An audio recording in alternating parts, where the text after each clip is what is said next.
Hi.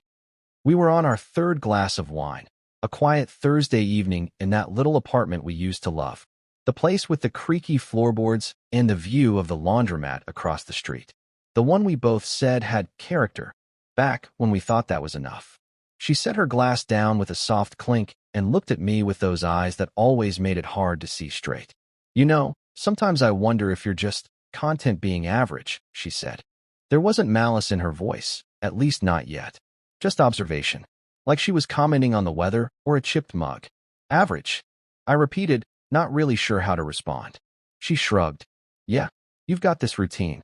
Same job, same shirts, same dreams that don't really change. You don't want more.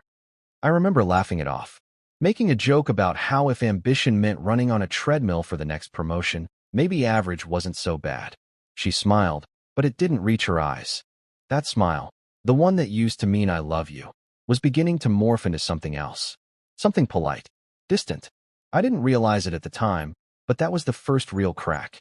The first flicker of her pulling away. Not with words or arguments, but with comparisons, questions, little sighs that filled the silence like static. Looking back, I know why she said it. She was growing restless. We both were.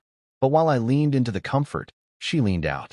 She started talking more about her coworkers, especially one of them, Marcus. Big personality, flashy suits, that kind of guy who always had a new project and a new story. He just gets it, she said once, when I asked what Marcus did exactly. He's always reaching, always thinking bigger. I didn't say anything, just nodded and changed the subject. You start to notice the small things.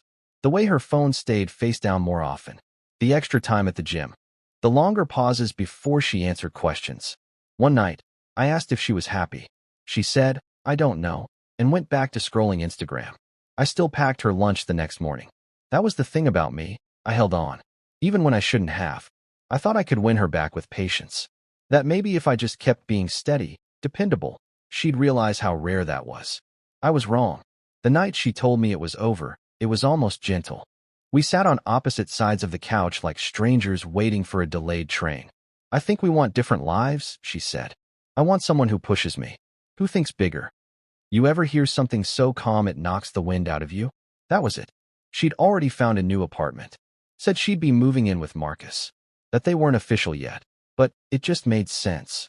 I didn't cry. Not then. I just nodded, like I understood something too big to explain. The weeks that followed felt hollow. Like I was walking through the memory of a life we'd already lived. Her things disappeared slowly. First the shoes, then the books, the records we used to dance to on Friday nights. She left behind one of my shirts. The one she used to steal. I didn't touch it. She moved out on a Saturday. Marcus helped. He didn't say much to me. Just gave a nod, like this was some sort of quiet transaction. A transfer of property. I watched them load the last box into his BMW and drive away. And that should have been the end. A clean break. But then came the texts. Hey, I think a package might have gone to the old address. Do you know if the internet bill got transferred? Rent's higher than we thought. Any chance you can cover this month while we sort things out? That one broke me a little. Not because of the money. Because of the tone. So casual. Like I was still on the hook for the life she left behind. I didn't respond. But I did make a decision. See, what she never really knew was how much I'd put away. All those years of average. I was saving. Investing. Quietly. I didn't wear it on my sleeve. Didn't buy flashy toys. But I wasn't broke. Far from it. I just didn't lead with ambition the way Marcus did. Mine was quieter. Slower. Steady. I didn't text her back. I didn't argue. I let them figure it out. Weeks turned into months. Mutual friends mentioned she looked tired. That the new life wasn't quite as glamorous as she'd hoped. Turns out, Marcus had ambition, but no savings. No plan. He jumped from gig to gig, chasing opportunities that never quite paid off. Meanwhile, I stayed quiet. I didn't flaunt. I didn't post anything on social media. But I started building something. I took the promotion I'd turned down a year ago. Put a down payment on a small house. Nothing extravagant. Just mine. Then one evening, I got a message. Her name lit up my screen for the first time in months. Hey, do you have a minute? I didn't open it. Just stared at it for a while. Let it sit there like a stone at the bottom of a lake. Then I put my phone down and poured myself a glass of wine. Same brand we used to drink together. Only now, I sat by the window in a place I owned, under my name. built on quiet ambition and patience. She wanted better. She got broke. And I finally understood something she never did. Sometimes, the most ambitious thing you can do is let go. I didn't answer that message. I didn't have to. Some part of me already knew what it would say. That same tone she used before, the friendly concern, the almost apology dressed up as practicality. I pictured her in their new apartment, probably smaller than she imagined, bills piling up on the counter, a few arguments already under their belt. And I wondered if, just for a second, she thought about the lunches I used to pack. The notes I'd slip into her bag on the mornings she had big presentations. Weeks passed, and then came another message. Longer this time. I just wanted to say I'm sorry for how everything went down. I know I hurt you. I think I was chasing something. I don't know, bigger? But I missed the way things felt when we were still trying. Before it all got complicated. Hope you're doing okay. That one almost got me. Almost. Because there was a time I would have jumped at a message like that. I would have read it late at night, heart pounding, imagining the door opening again.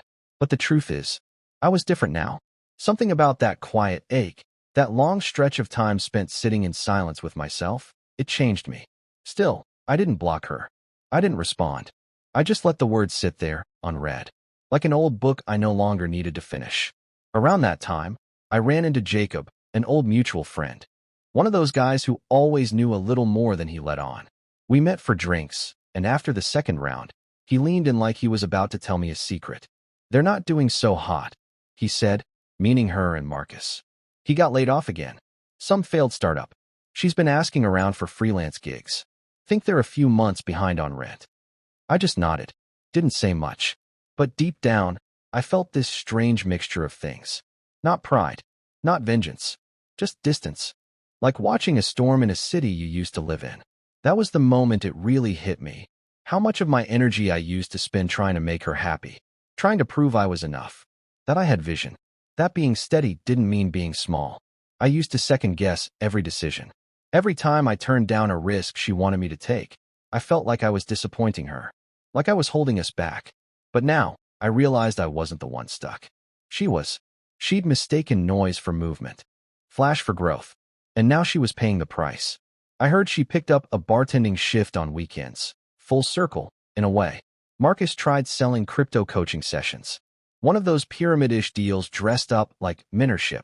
A friend forwarded me a video of him giving a speech in a rented conference room to 6 people, none of whom looked convinced. Meanwhile, I kept building. Quietly. I invested in a few local businesses. Started mentoring a kid fresh out of college. Someone who reminded me of myself before the doubt set in. Funny how time rewrites the story. The man she called unambitious was now the one holding the keys. Financially free. Emotionally steady. And the two of them were living month to month, wondering how it all slipped through their fingers. Then one night, nearly a year after she left, she showed up. At my place. I'd just gotten home from a late meeting. It was raining, of course it was. Like something out of a bad movie. I opened the door, and there she was, standing under the awning, hair damp, makeup smudged just slightly around the eyes. I didn't know where else to go, she said, voice small. I didn't invite her in. We stood there, under that soft porch light, the smell of wet concrete and old memories between us. I'm not here to beg, she added. I needed to see you. I stayed quiet. She looked older, somehow. Not in a bad way. Just worn. The way life wears on you when you've been running from one idea of happiness to the next. I thought he had a plan, she said. Marcus. I thought he'd take me places. But it turns out, dreaming big isn't the same as doing the work. I nodded. I know. She looked down at her shoes. I used to think you were afraid of taking risks. And now. She hesitated. Now I think you were building something I didn't understand. And I walked away before I saw what it really was. I didn't say anything for a long time. Just listened to the rain hitting the gutter. I'm not asking to come back, she said finally. I know I don't get to ask for that. I just needed to tell you. I'm sorry. For how I made you feel. For not seeing you. And then she turned to leave. But before she reached the stairs, I called her name. She paused. I'm not angry anymore, I said. But I'm not waiting anymore either. She nodded slowly. Almost like she was relieved. And then she walked off into the rain. I watched her go, not with bitterness, but with something gentler. Like turning the last page of a book I used to love. We were done. Not because of what she did, But because of who I'd become, I didn't hear from her again after that night on the porch. No more texts, no emails, not even a polite birthday message. Just silence, stretched wide and clean, like a sheet hung out in the sun. I think she knew I meant what I said, that whatever was between us had lived its full life, and trying to resurrect it would only cheapen what it once was. The next 6 months were quiet, peaceful even. I started spending more time with people who didn't measure success by the weight of their wallets or the flash of their lifestyle. People who built things the slow way, the solid way. I found myself laughing more, sleeping better.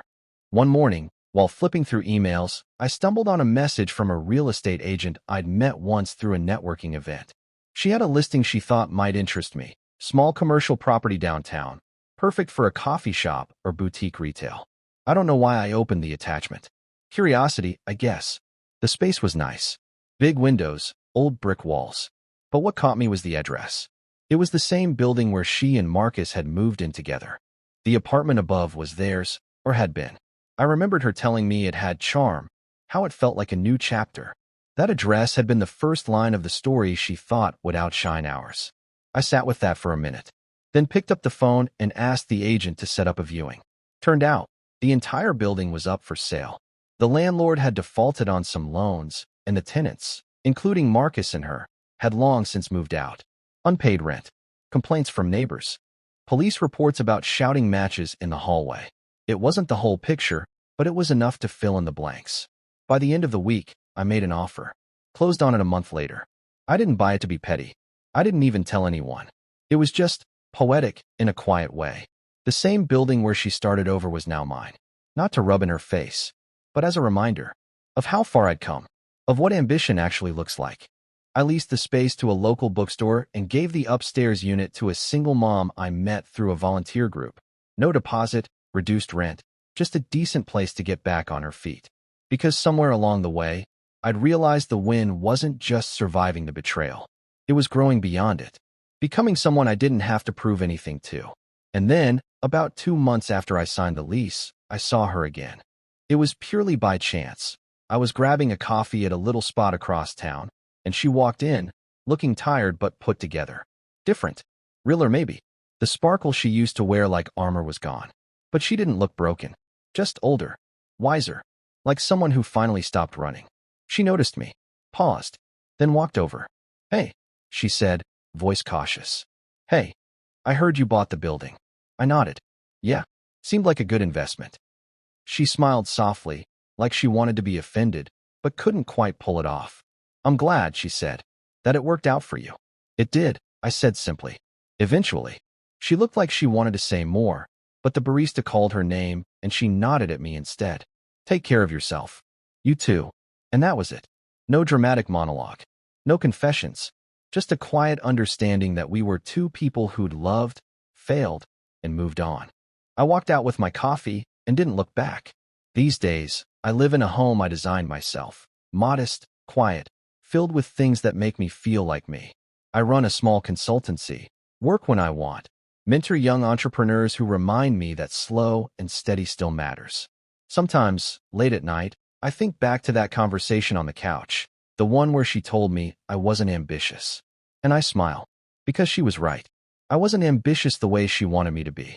I wasn't flashy, loud, reckless. I was patient. I was deliberate. I was building something she didn't stick around long enough to see.